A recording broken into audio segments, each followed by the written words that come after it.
L'Iran est en train de donner une leçon d'humilité au monde occidental. Les gens qui viennent vous dire qu'ils sont la plus grande puissance mondiale, qui sont l'armée la plus morale du monde, qui sont la meilleure armée du monde.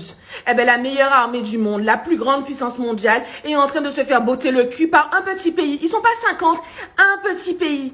Aidé du Hezbollah qui est minuscule.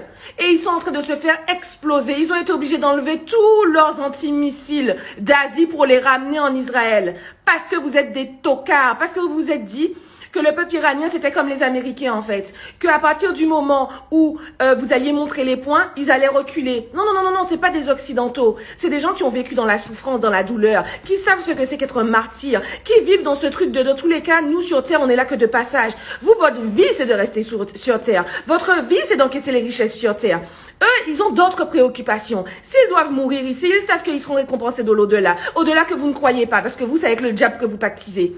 Il faut assumer. Trump est dans visiblement, il a oublié que la guerre se commence peut-être tout seul, mais qu'elle se finit à deux. C'est-à-dire que c'est deux personnes qui vont décider de la fin de la guerre. Trump dit, oui, on a tout détruit, mais ils veulent pas de cesser le feu. Tu n'arrêtes pas de dire que tu as tout détruit, Pourquoi tu bombardes encore? Pourquoi est-ce que tu continues de bombarder? Et pourquoi eux continuent de tirer, puisque soi-disant tu as tout détruit? Soi-disant ils sont à court de munitions. Ils viennent d'envoyer une des plus grosses salves, je vais y arriver, de missiles sur Israël la nuit dernière. Comme quoi, finalement, les destructions, c'est très approximatif chez Trump.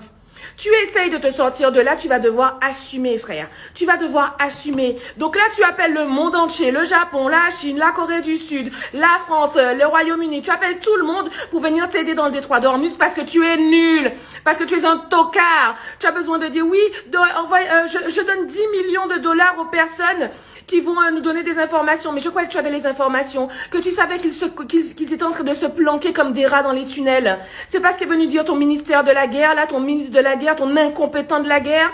Pour des gens qui se planquent, moi je les trouvais bien en lunettes de soleil à Téhéran. Non, parce que eux là, ils ne se planquent pas, ils sont avec la population. Ils sont chez eux, ils prennent les bombes, ils sont chez eux. Vous là, vous êtes des planqués. Si Netanyahou est planqué, lui il est un planqué.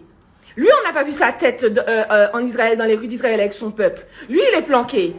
Le régime est dehors. Le président est en train de saluer des mains. Le chef de la sécurité est en train de se balader. Les gens du régime étaient derrière lui. Le peuple était derrière eux.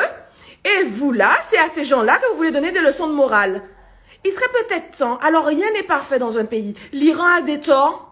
Mais ils sont loin d'être le seul. La seule chose qui est réelle, c'est que vous n'êtes personne pour venir donner des leçons de morale aux gens, surtout quand on voit le nombre de guerres, le nombre de famines, le nombre de saloperies que vous avez fait tout au long de votre vie, et c'est vous qui venez donner des leçons de démocratie aux gens. Non, il faut arrêter.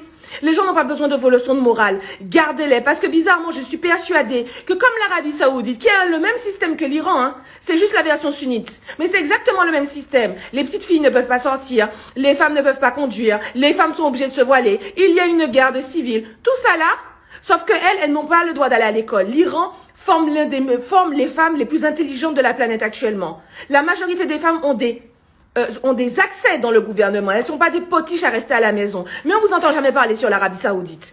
Parce que vous avez des intérêts. Donc votre démocratie à géométrie variable là, ils n'en veulent pas. Ils n'en ont jamais voulu. Ils n'en voudront jamais. Donc foutez-leur la paix.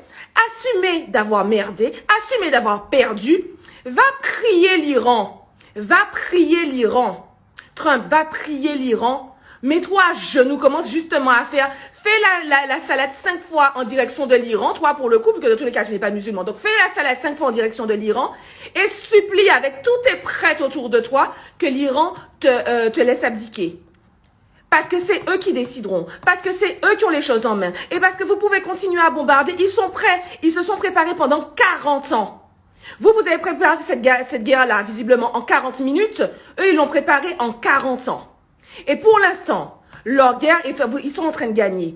Vous n'avez qu'un seul choix, soit abdiquer, soit envoyer le nucléaire. Et à ce moment-là, c'est 3e guerre mondiale. Quant à la France, là, à Macron qui commence à venir sortir les points, laisse ton cul en dehors de ce conflit. Laisse ton cul en dehors de ce conflit parce qu'on n'a pas besoin. Vous avez vu ce qui s'est passé en Irak? On n'a rien à foutre là-bas. On n'a rien à foutre là-bas, c'est pas pour la sécurité des Français. Des Français sont morts pour l'imbécilité des gouvernements français. Mais ils ne sont pas morts pour les Français. Il n'y a aucun Français qui a demandé à aucun Français d'être en Irak. On n'a rien à foutre là-bas. Donc reste très loin très loin de ce conflit. Personne, aucun Français, 55% des Français sont pour une intervention. De quel 55% des Français on parle? Parce que nous, on n'est pas au courant. Nous, on a dit non. On n'en veut pas de ta guerre. Voilà. Donc tout ça pour dire, ne sous-estimez jamais l'autre. Vous pouvez toujours croire que vous êtes le plus puissant, le plus beau, le plus fort. Il n'y a qu'un seul être sur cette terre qui détermine la fin de qui est le plus fort et qui n'est pas le plus fort. Et c'est celui qui est au-dessus de nos têtes. Et actuellement, celui qui est au-dessus de notre tête, il est du côté iranien. Parce que dites-vous bien que s'il permet au régime actuellement, c'est parce qu'ils sont protégés. Et ils ne sont pas protégés par les antimissiles russes ou par les antimissiles chinois. Ils sont protégés par la grâce divine. C'est un signe pour ceux qui réfléchissent.